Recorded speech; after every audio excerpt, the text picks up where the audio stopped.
గతం పరిపాలనతో పోలిస్తే ఇప్పుడు కూటమి ప్రభుత్వం తర్వాత ఎలా అనిపిస్తుంది మీకు? ఒక అభివృద్ధి కార్యక్రమాలు కానీ, ఒక సంక్షేమ పథకాలు కానీ, ఒక డెవలప్మెంట్ కానీ ఎలా అప్పటికి ఇప్పటికి సింపుల్ గా చెప్పాలంటే నా లోకానికి ఎంత సంబంధం ఉందో అంత సంబంధం. ఇప్పుడు పరిపాలన చాలా బాగుంది. అందరూ ప్రశాంతంగా హ్యాపీగా గడుపుతున్నారు. ఇది వరకు అంతా ఫ్రాక్షన్, ఇప్పుడు ఫ్రాక్షన్ ఏం లేదు.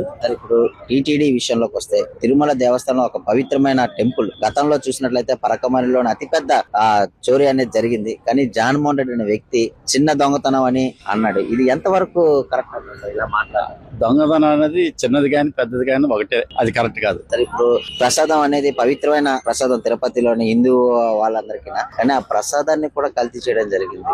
ఇలాంటి దేవుడితో ఇలాంటి పరచకాలు ఆడితే ఏ విధమైన ఫలితాలు ఉంటాయి?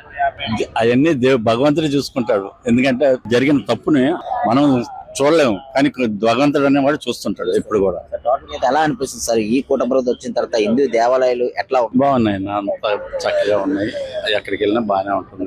చంద్రబాబు నాయుడు గారు అతని వయసుకి మించి అనేక రకాల దేశాలు తిరిగి అనేక రకాల పెట్టుబడులు మన ఆంధ్రప్రదేశ్ కి విశాఖపట్నం తీసుకుని వస్తున్నారు. ఎలా అనిపిస్తుంది సార్? అసలు ఇంత డెవలప్మెంట్ చేయాలంటే ఒక చంద్రబాబు నాయుడే సాధ్యం, ఇంక వేరే వాళ్ళు ఎవరి వల్ల సాధ్యం కాదు.